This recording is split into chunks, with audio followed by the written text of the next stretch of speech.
Okay, caring for teachers. I really would like this session to be conversational. So I have a handout to get you started, and it's largely blank because you are going to fill out some of the answers. So I have some leading questions, and I'd like maybe just to spend like 4 or 5 minutes, just have you jot down some thoughts for each of these questions, and then we'll dig into the conversation. So not collecting these, of course, at the end. So feel free to add anything you'd like, even if it's not something you might share with the group as we get started. But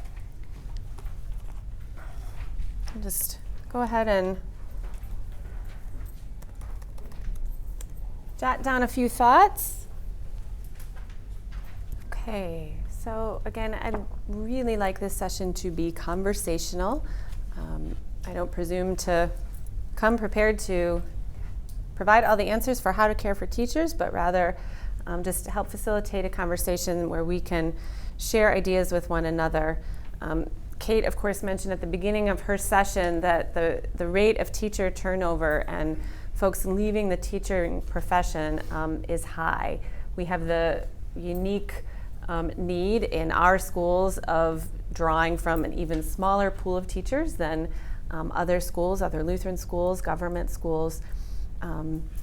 So this important work of caring for teachers is not only practical, right? We need to keep great folks, but is also about loving our neighbor, right? That in the Christian life together, we want to show love and care. This is not a black and white kind of exercise. There's no one way or right way. Just as our students are individuals, so are our teachers. So let's just dive in. What are some of the various ways school administrators care for their teachers? So just shout out. Okay, so in thinking about this question, I noted kind of some broad categories. So care is everything from helping teachers provide for themselves and their families. So salary, benefits, their employment needs, so to speak, kind of at the very kind of top level. Resources to do their work, right? And this is going to touch all kinds of things. So this is curriculum. This is what do they need in the classroom? This is time to do their work. Professional development, very broadly, that can include everything from supervision and observation, which is absolutely part of caring for teachers, right? Providing feedback and review, speaking the truth in love, just as we help them do for students. Professional development, again, opportunities for growth, things like other resources would include things like policies.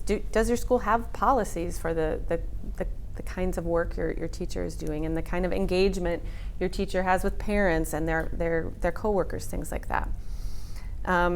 So we can think of care really broadly. A number of you focused on kind of that personal care, right? And that's a huge part of an administrator's role. It's a time-consuming part of an administrator's role. It can often be draining, difficult to kind of get to everything that you want to get to all the teachers that you need to see and help. But certainly a huge part of our responsibility. So in thinking about these categories, I also want to just keep in mind that care should be in keeping with our theology, our mission, so that we can stay focused as well. Building kind of a culture of care, kind of in thinking about taking care of our teachers and staff. We're saying teachers, I would kind of include your entire staff here. Who's involved in the kind of culture of care at your school beyond yourself, beyond the administrator? Board of Ed. Okay. Parents. Okay. Great.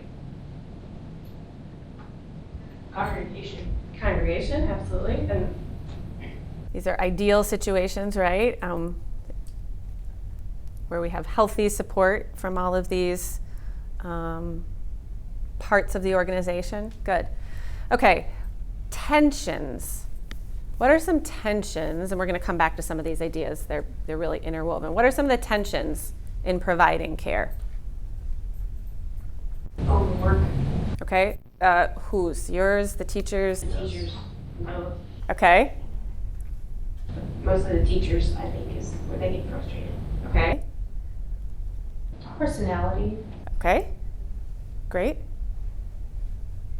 So helping kind of manage divergent personalities among the staff and maybe personality differences between you and a staff member. Okay. What else? What are some tensions built into this? Divergent teaching philosophies among the staff. That would definitely be a tension. Yes. What else? Lack of communication. Okay. Good. And again, these are largely going to apply for both the administrator and, right, the teacher potentially, right? These are things that need to be clarified and worked on both ends. Yep. Inability to be open about issues. Okay. Sometimes that has to be a closed door for reasons. Yep. Talked about that as a side conversation earlier. Yep. Lack of support from the congregation. Okay. Or the school. Right. Yeah, that's a big one.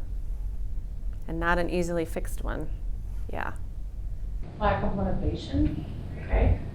Whose? The teachers. Okay. Me. Okay, right. Any other tensions? Some of the things, in addition to your great list that I jotted down, were things like, so thinking about something like salary and benefits. And different schools and congregations operate differently. You may or may not have a significant role in helping build your budget, but a common scenario might be, keep costs low, right? But we want to pay people well.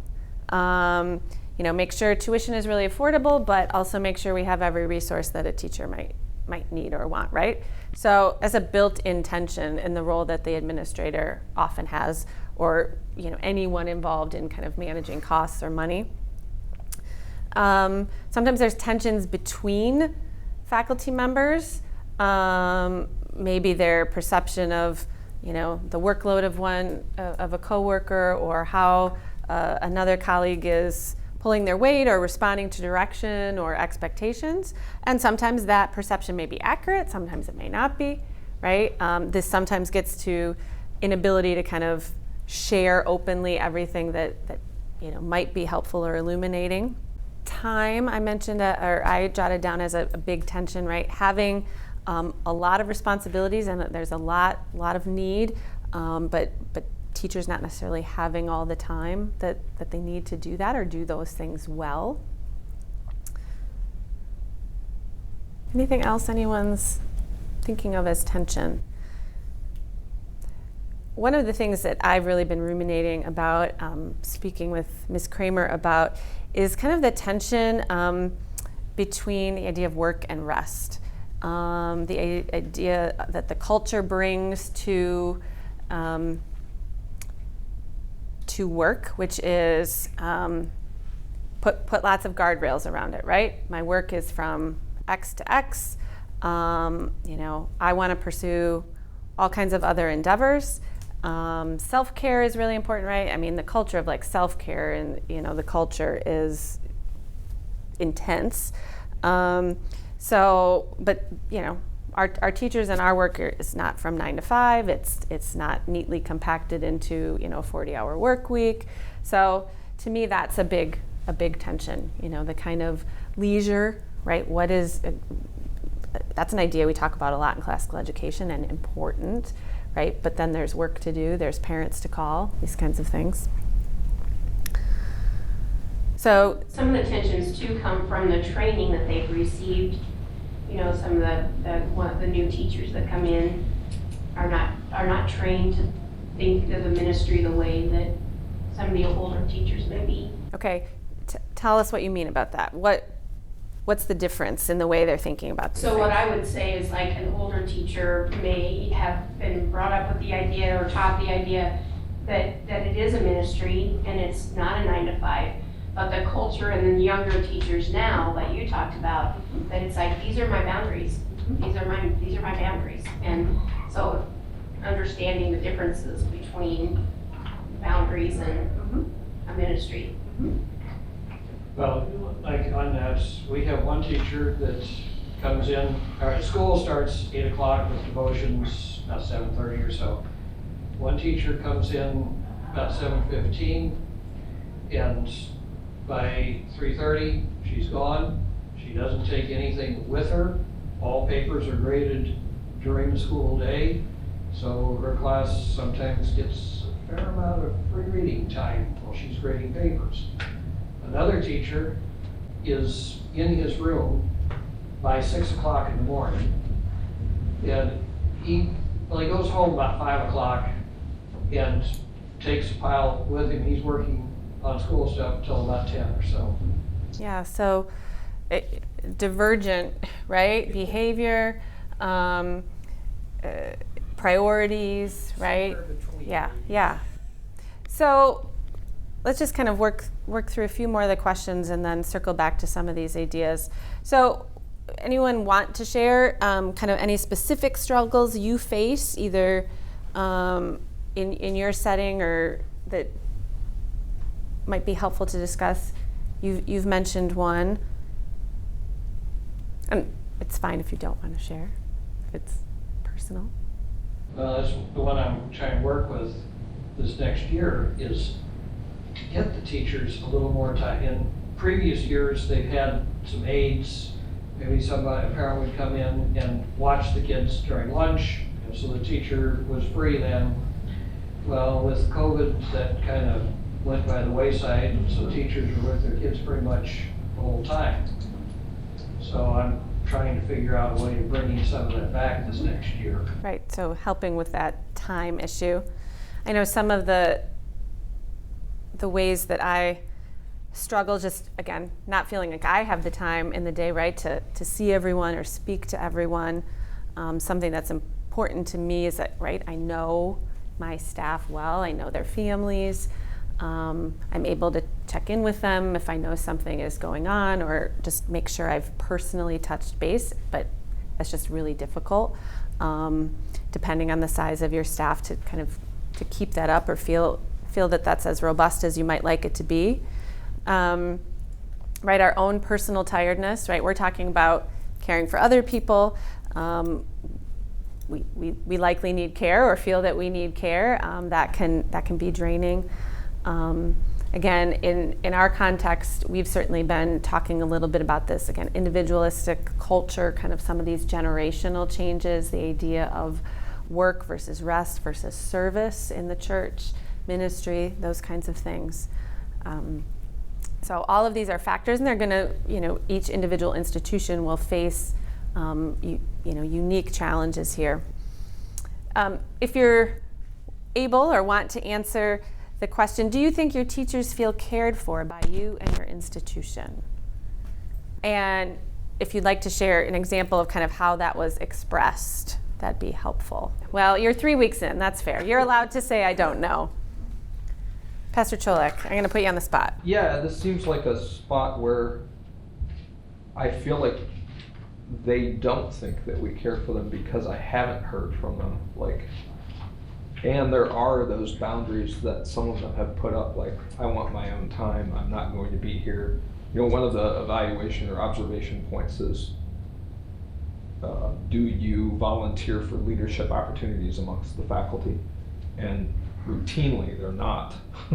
They hit that point. They are doing their work, they are grading their papers, but they're not coming in after hours and such. They're not, some of them. So others, we have a very small staff, so Sure. Some of them are. And one of those is my wife, so obviously I hear from her. But there is some alarm to that, that I've been working through. We are, as a small school growing, we tend to say, hey, faculty, we want to do this thing, now it's going to be on you, so you don't have your playing period anymore. Or you don't have parents volunteering anymore like they used to. They're just not here, so now we're gonna have to pick up the slack, and you can see that.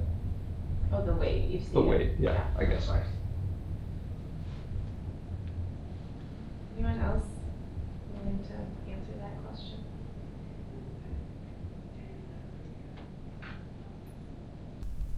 Ms. Kramer, are you willing to answer that question? I'm just kidding. I can, if you really want. Putting you on the spot. Well, thinking about this culture of care, we've mentioned a number of things: church, school leadership, your relationship with the board, your pastor, if you're not the pastor, obviously key. And in those places where that's more of a struggle, right, that's going to be really difficult. But as an administrator, being able to express needs to the board or express how their decisions are impacting the staff. And then likewise, doing your best to share with the staff why certain decisions are being made. That's a way to care for your staff, to communicate, to share about within the bounds that you can share certain kinds of things. There might be limits to discussion or deliberation on things that you just can't share. And you can say that, I'm not able to share X, but this was a decision made, or we've moved to this policy, and we did talk about how this might impact you, and we heard from you, but this is the decision. So whatever you can do to help promote that healthy relationship between the board and the school and the teachers. Opportunities for your teachers to take on additional leadership. That may be voluntary. It may be going to certain teachers to say, we value you. We see you in an additional role. What are those opportunities in your institution? Is what you're asking reasonable, right? Is it something that they could do in a prep period or a few additional hours a week? Or is it something you're going to pay them for? You're going to say, you're going to take on these additional responsibilities. That's a way to care for them. Yep. That just struck a point that people like to be acknowledged, like to know that people know that they're there. Absolutely. And that's a great way to let them know, hey, we appreciate you. Yeah, any opportunities for acknowledgement. Sometimes that's going to be personal, right? A note left in their mailbox, stopping by their classroom.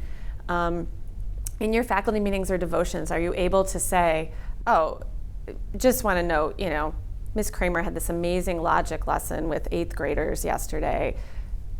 Can you give us a 30-second recap? It's a way to say, I know, you know what's happening in the classroom, or Mrs. Greenway, our music teacher, she put on and organized our end of year, music lesson recital. It was really lovely. That acknowledges them in front of their peers who knew they were working on that. They knew that was hard work, but it says something to say that in front of the group. I like to also invite some mornings. It's hard to get responses, but does anyone want to share something exciting happening in your classroom today, right? That also gives the kindergarten teacher a sneak peek into 7th grade literature, or the 6th grade Latin teacher an opportunity to learn about junior kindergarten curriculum. So that's a way to acknowledge. Are there more public ways to acknowledge? Newsletters where you're highlighting good work of a teacher to parents, congregation newsletters. Are there opportunities to nominate faculty for awards or things like that? Our very own Miss, do you want to say something? Okay, go ahead. I just wanted to say,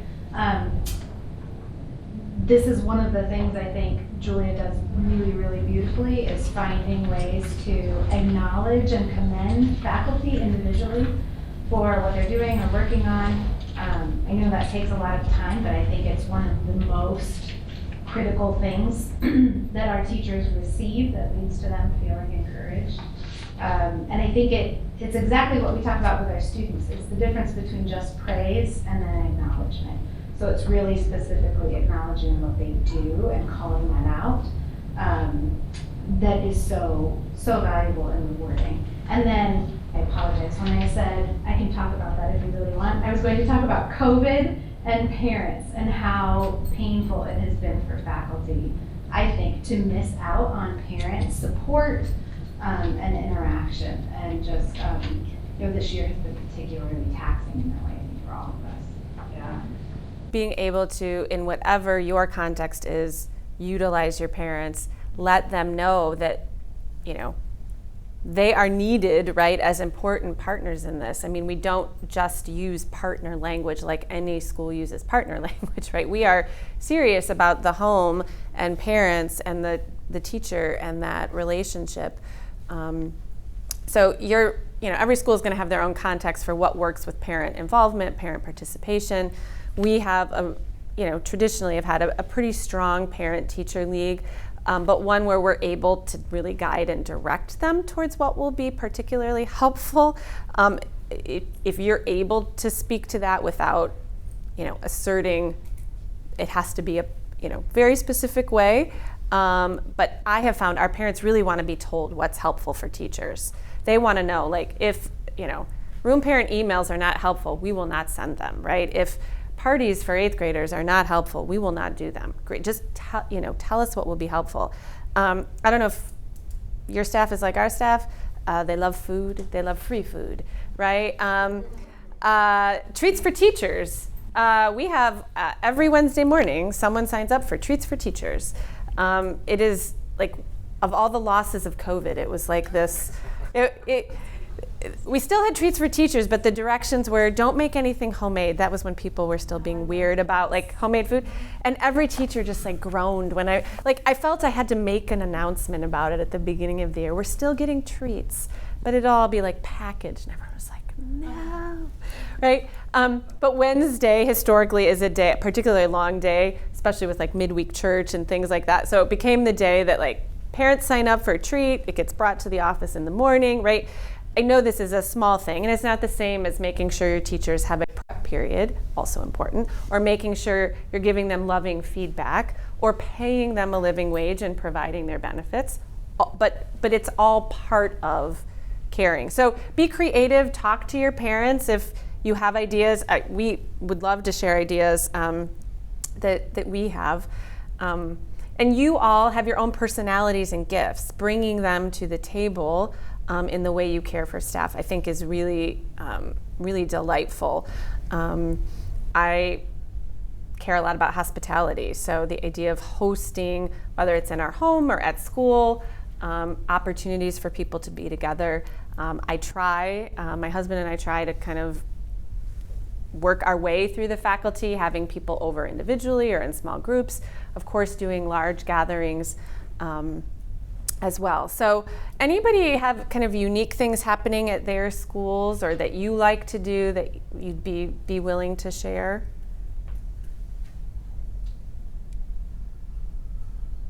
I posted happy hours for the teachers. Oh yeah, we love happy hours at our place. And again, this could be an opportunity if there are limited resources for something like that, and you're,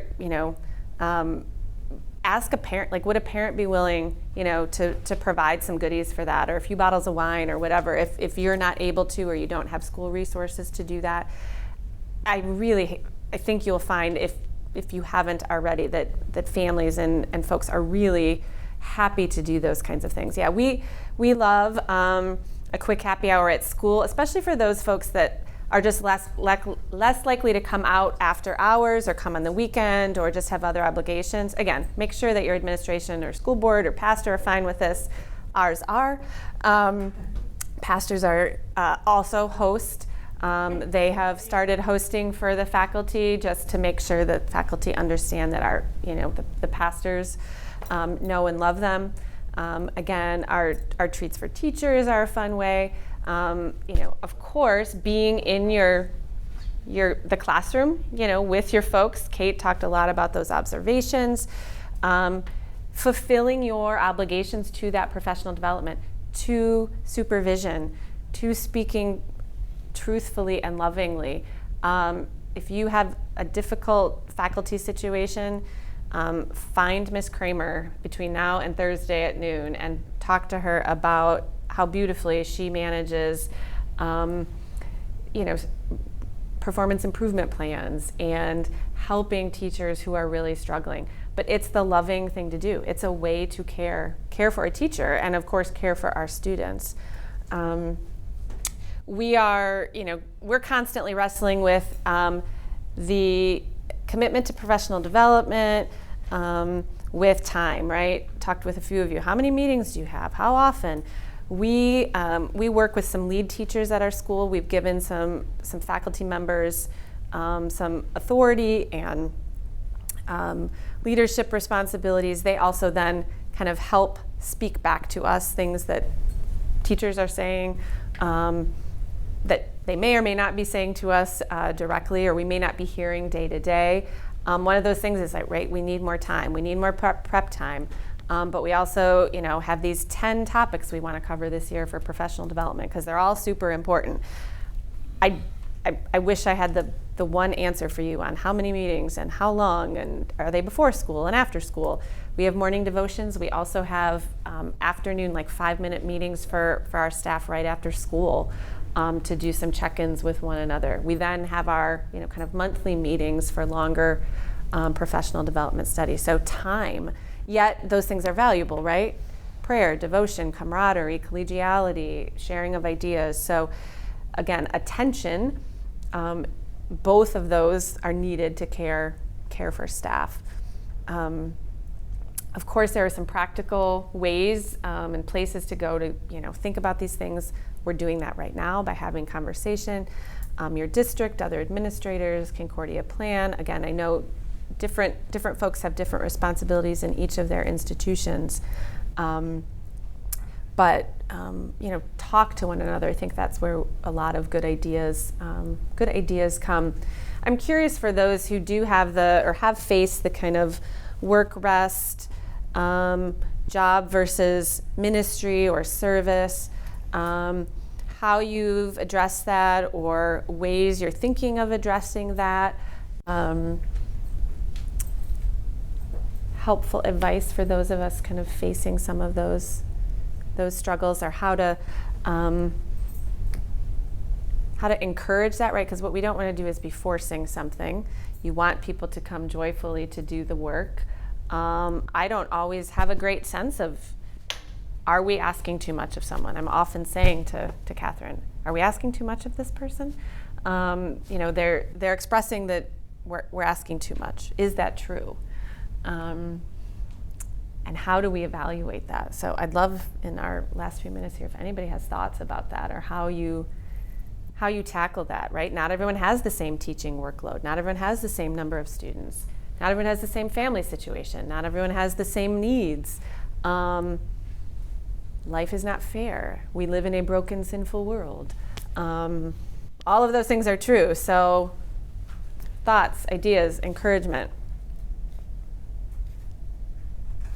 I think we have to give grace for ourselves too, and because God provides that for us, and grace for the individual that we're working with.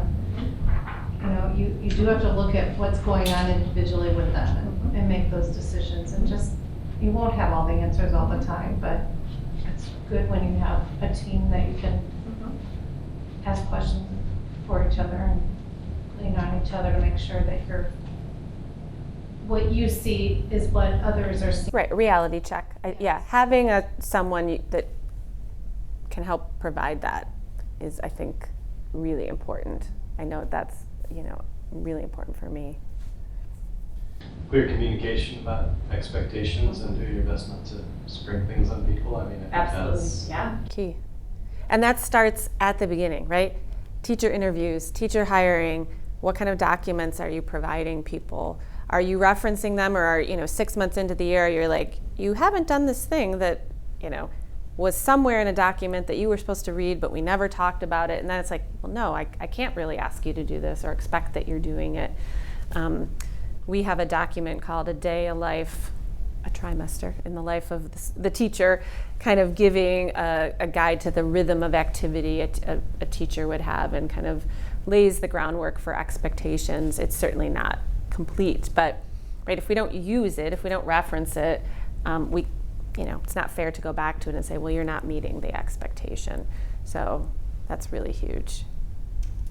And the flexibility to give them the time that they need. I mean, we have, like, you know, paid time off, right? I mean, you can't use that, you know, that puts us out. Well, you better to have times when you need to use it, and if you need it, then you need it. Yeah, I think the staying home when you're sick this year forced that in some new ways. That was something we definitely heard at Emmanuel, right? Like, I come in even when I'm sick because I don't want to burden someone else, right? And what are the ways then? Are there ways, one, you need to overtly tell your staff, if you're sick, you need to stay home, right? We want you to do that. Are there ways to put things in place or change the way things operate so that that burden is lighter? Yet, if a teacher is out, we still need something from the teacher, right, to teach or to do something with the class. And so these tensions are just kind of constant. So it really takes a lot of discernment, right? We talk about this with our teachers, but a lot of discernment on our part, how much to push, how much to expect, how much to give grace, how much to be flexible, how much to say, no, this is what's expected and I need it, and this is the deadline, and everyone else has met the deadline and you have not. You have consistently not done that, so you're now on a performance improvement plan to, so all of these things are part of that. Yeah, really good point. I don't know if you saw not just quarantine, but increased teacher absences this year. I stopped kind of trying to keep track.